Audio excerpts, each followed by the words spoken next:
Monsieur le ministre de l'Intérieur, vous qui vous êtes visiblement trompé de ministère puisque vous ne parlez que de l'extérieur et surtout de l'Algérie dont pourtant le taux d'exécution des OQTF est le même que le Maroc, la Tunisie ou le Mali, témoignant que vous ne vous agitez pas pour les Français mais pour vos propres intérêts. Avec vos ripostes graduées, vos menaces de démission, vous nous jouez tous les jours une nouvelle partition qui ne vous mène qu'à des défaites. Car pour exister, vous copiez les méthodes des fascistes outre-Atlantique, mais vous n'êtes pas Trump, monsieur, juste un joueur de trompette. Oui, il faut parler de sang sale.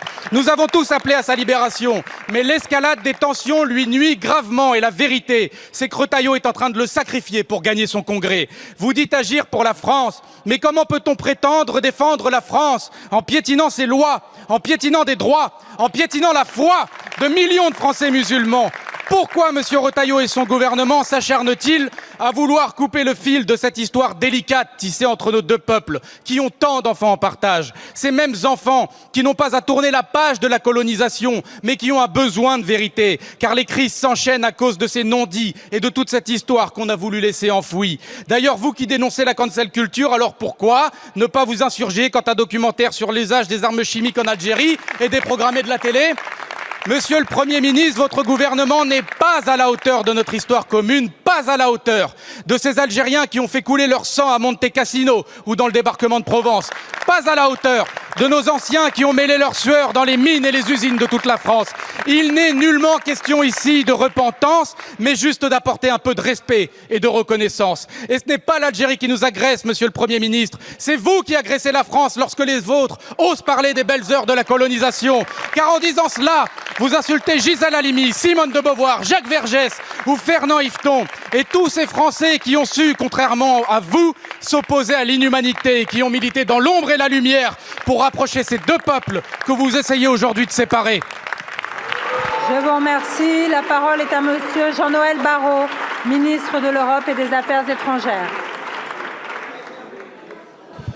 Madame la Présidente, Mesdames et Messieurs les députés, Monsieur le député, ces agressions verbales à l'encontre du ministre de l'Intérieur sont tout simplement inacceptables.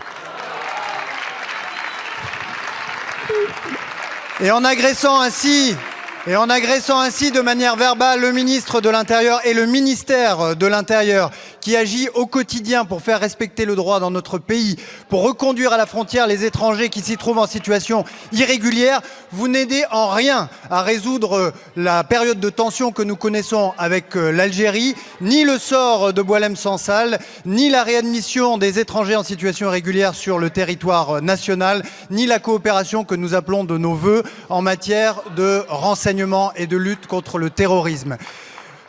Monsieur le député, les tensions que connaissent la France et l'Algérie, nous n'en sommes pas à l'origine et nous voulons qu'elles puissent être résolues durablement. Mais ce n'est pas la France qui détient arbitrairement un ressortissant franco-algérien. Aujourd'hui, ce n'est pas la France qui refuse de réadmettre des ressortissants qui se situent ou qui se trouvent en situation irrégulière sur notre sol, alors même que les accords qui régissent notre relation prévoient que ces réadmissions puissent se faire sans difficulté particulière. Alors pour coopérer, il faut être deux et c'est la raison pour laquelle nous souhaitons pouvoir retrouver une relation constructive et équilibrée avec l'Algérie. Mais cela ne se décrète pas, cela suppose que la ligne qui a été fixée par le Premier ministre lors du comité interministériel de contrôle de l'immigration puisse être suivie. Nous avons vendredi dernier présenté une liste d'une dizaine d'Algériens en situation irrégulière présents sur le territoire national présentant une menace à l'ordre public. Il appartient, dans un délai qui a été fixé par le Premier ministre, à l'Algérie de considérer cette liste et aux autorités algériennes de réadmettre ces ressortissants sur le fondement des accords, celui de 1994 qui régit notre relation. C'est ainsi que nous pourrons cheminer vers une relation plus constructive et équilibrée. Monsieur le ministre de l'Intérieur, vous qui vous êtes visiblement trompé de ministère puisque vous ne parlez que de l'extérieur et surtout de l'Algérie dont pourtant le taux d'exécution des OQTF est le même que le Maroc, la Tunisie ou le Mali, témoignant que vous ne vous agitez pas pour les Français mais pour vos propres intérêts. Avec vos ripostes graduées, vos menaces de démission, vous nous jouez tous les jours une nouvelle partition qui ne vous mène qu'à des défaites. Car pour exister, vous copiez les méthodes des fascistes outre-Atlantique, mais vous n'êtes pas Trump, monsieur, juste un joueur de trompette. Oui, il faut parler de sang sale. Nous avons tous appelé appelé à sa libération. Mais l'escalade des tensions lui nuit gravement et la vérité, c'est que Retailleau est en train de le sacrifier pour gagner son congrès. Vous dites agir pour la France, mais comment peut-on prétendre défendre la France en piétinant ses lois, en piétinant des droits, en piétinant la foi de millions de Français musulmans? Pourquoi M. Retailleau et son gouvernement s'acharnent-ils à vouloir couper le fil de cette histoire délicate tissée entre nos deux peuples qui ont tant d'enfants en partage? Ces mêmes enfants qui n'ont pas à tourner la page de la colonisation, mais qui ont un besoin de vérité, car les crises s'enchaînent à cause de ces non-dits et de toute cette histoire qu'on a voulu laisser enfouie. D'ailleurs, vous qui dénoncez la cancel culture, alors pourquoi ne pas vous insurger quand un documentaire sur l'usage des armes chimiques en Algérie est déprogrammé de la télé? Monsieur le Premier ministre, votre gouvernement n'est pas à la hauteur de notre histoire commune, pas à la hauteur de ces Algériens qui ont fait couler leur sang à Monte Cassino ou dans le débarquement de Provence, pas à la hauteur de nos anciens qui ont mêlé leur sueur dans les mines et les usines de toute la France. Il n'est nullement question ici de repentance, mais juste d'apporter un peu de respect et de reconnaissance. Et ce n'est pas l'Algérie qui nous agresse, monsieur le Premier ministre, c'est vous qui agressez la France lorsque les vôtres osent parler des belles heures de la colonisation.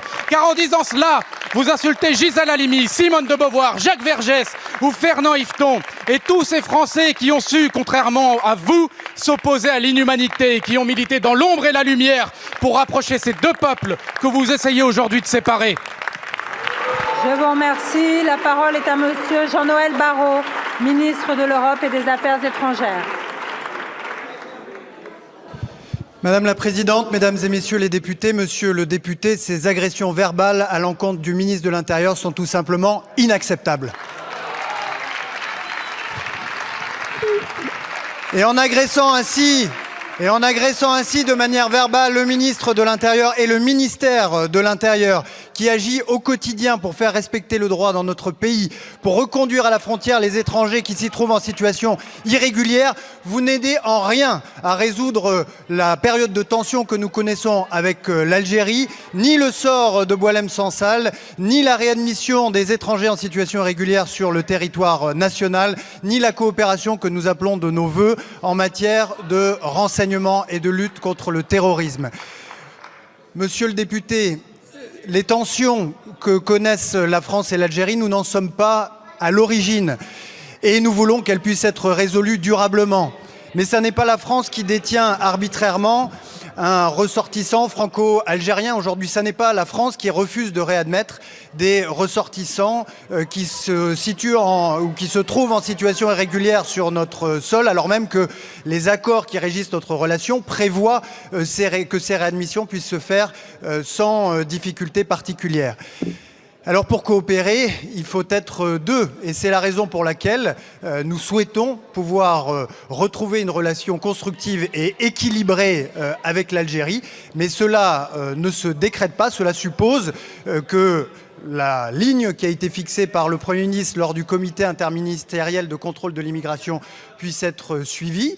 Nous avons vendredi dernier présenté une liste d'une dizaine d'Algériens en situation irrégulière présents sur le territoire national présentant une menace à l'ordre public.